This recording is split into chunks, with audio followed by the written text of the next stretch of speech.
Nike CEO just said something you almost never hear from the top of a $1 billion empire. You know what he said, y'all? I'm so tired. Yeah, he said, I'm so tired, honey. He said, I am worn out, through, exhausted. Not from running, not from doing a marathon, not from working outside, not from the competition, right? Like Adidas, right? New Balance. No, none of that. But from trying to fix one of the most iconic brands in the world, Nike. Yes, baby. He said, truth is, I'm tired. Yeah, he said he tired, baby. He is tired of fixing Nike, right?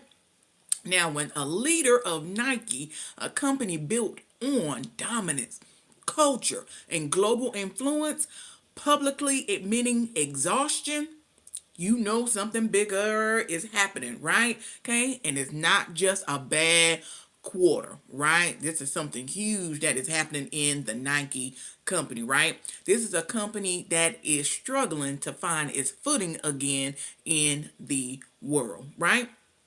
Right. So what happened was during a all hands in meeting, honey, when you have those all hands in meeting, it's big, it's huge. CEO Elliott Hill, a veteran who came out of retirement, y'all, baby, hey, we need your help. We need your help here. We need for you to come on out from playing the golf. Come on off that yacht, right? I need you to come on out of retirement and help us get this company back on the straight and narrow, right? He came out of retirement to save the company, right? Said what employees are already feeling. He said, I'm so tired, and I know you are too. He was like, I'm tired of talking about fixing this business. Baby, he done had it up to here. He worn out. He is worn out. He is had it up to here with it, right? He said, think about that.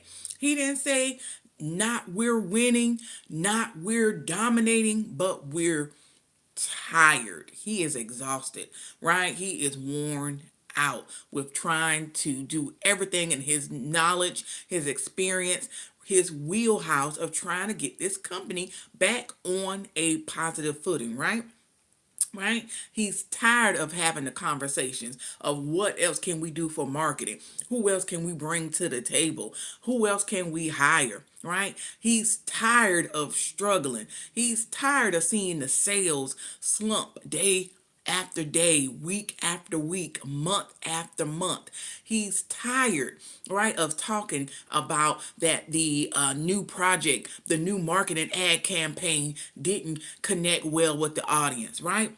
He's tired of trying to turn things around, right? He's tired of having the same old hands in meetings and getting no results, right? And now when that message does come from the top, right, it spreads like wildfire, right? You're going to have low morale with the employees. Going to have low morale. Is going to start trickling down, right? It's always going to be a domino effect. If the head starts to fall, right, the rest starts to fall behind it, right? So, it's pressure.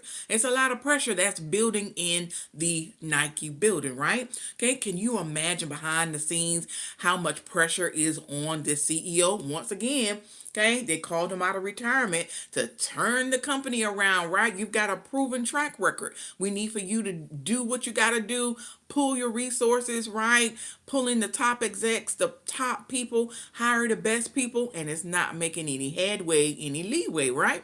Hey, Nike just reported earnings that looked good on paper, right? But beneath the surface, profits dropped 35%, right? The margins are shrinking, and investors, they don't like what they see. They don't like it at all, right? And what has happened is there's been a 14% stock drop in a single day, right? One day, 14% single stock drop. That's huge, right? Right? So let's even go back further. Nike stock has fallen over 65% since 2021. Now that's a lot. Over 50%, your stock has plummeted and it keeps plummeting and keeps going down. Something's happening. Something happening at Nike, right? That's not a dip. That's an actual signal. That's a warning. That's an alert, right? Okay. So inside Nike, the tone has shifted, right? There's a shift inside of Nike's company. The CFO, the Chief Financial Officer, Matthew Friend, he didn't sugarcoat it, right? He kept it real. He told employees the business is not moving in the right direction. He was like, I ain't gonna tell y'all no lie. We are not going in the right direction, right? Spending is being cut. So all of this money that we had for ad campaigns, the spending to bring in new hires, the spending to give raises, we ain't got it. We gotta cut. Budgets are being tightened, right? Okay, all these expansions and all these projects, we got to cut it, right? We got to stick within the budget where you had $1 million to promote and get things done. We're gonna have to make it work, right, with 500,000, right? The budgets are getting slashed, right? And tension is high, because once a company starts slashing, okay, their budget and starts cutting on spending, next they want to start looking at, can we close some stores that are not performing as well? Sales are down. Do we need this location anymore, right? It starts to trickle down to the working man, right? The hourly employee, the warehouse employees, right? Do we not need this distribution center anymore, right? It starts to trickle down because they want to start cutting salaried members to save the company. The CEO gonna keep his check though, but they want to start cutting employees, right? So tension is tight, right? And it's rising and rising. And then in this economy, it don't make matters, even better, right? Because people are not spending the same because of the high gas prices, right? The food prices are high. So people are literally cutting back on the pleasures of shopping, right? Okay. So the company said we're going to have to start pulling back too. Everybody is feeling it, right? Not just consumers, the companies are feeling it. Right? So what's actually happening? What's actually going on? What's going wrong, right? Nike isn't collapsing now. Now we're going to go that far, but it's starting to slow down, right? That momentum is not there. North America holding steady, right? Okay, sales are great. Okay, people are doing what they normally do. But China, y'all know that's another heavy hitter consumer economy, right? They have a major growth engine, but it's slipping, right? They normally rely on China being big consumers as well. That's changing in China, right? Sales are dropping. That's huge. If you're a global company like Nike, you rely on global sales from other global consumer economies, right? Like China. They're like North America. They're depend on consumerism as well. When those sales start to drop, it's huge, right? And so the company is warning that things could get worse before they even get better. So more bad news is coming, right? Analysts are saying it's not going to be a quick fix, right? It's not going to be a marathon, right? Okay, right now Nike is hitting a wall, because what do you do to counteract a major economic spiral like China spending less and less and less, right? When you depend on your sales from a huge consumer economy like China, right? What do you do? Right? So here's some deeper story behind that, right? It's not just about numbers, it's also about their identity, right? Nike is a brand that leads. When you think about sneakers, you think about athletic wear, you know what? I always think about Nike, right? Nike is everywhere, okay? Think about Michael Jordan, right? We think about that. Okay, it's a brand that sets its own culture. It's a brand that always wins, right? Okay, when growth stalls, profit shrinks, right? They're not saying, hey, we can just do another ad campaign and we can turn it around, right?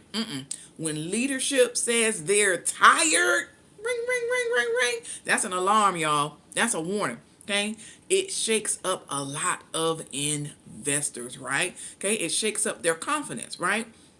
And so the question becomes, can Nike find its way back, right? Can it move, okay, from fixing problems to inspiring growth again, okay? Or is this the beginning of a longer struggle for one of the biggest brands in the culture, right? And in the world, okay?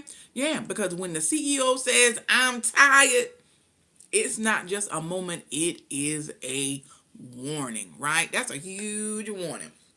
But yeah, y'all, I wanted to bring this out to the forefront and get y'all thoughts on it as well, y'all. What do y'all think about the CEO of Nike saying he is tired, baby? He is tired of talking about the sales plummeting, tired of trying to fix this company. Do you think he's going to stick around? Do you think the investors are going to have a board meeting, the shareholders going to say, well, if he can't do it, find somebody else who can? Next thing you know, we're going to see him ousted from Nike. It's a lot happening. Like I said, he came out of retirement to do Nike a favor. So, hey, if they get rid of him, who else you got coming up next, right? But yeah, y'all drop down below in those comments. Let your girl know your thoughts on it as well. But again, my name is Tanya Marie, here with Bullhorn for Life, where we want you to be unique, be different, but most importantly, just be you. Thank y'all so much for always coming on in the room and blessing your girl with your presence. It's greatly appreciated. Until next time, y'all, ta-ta for now.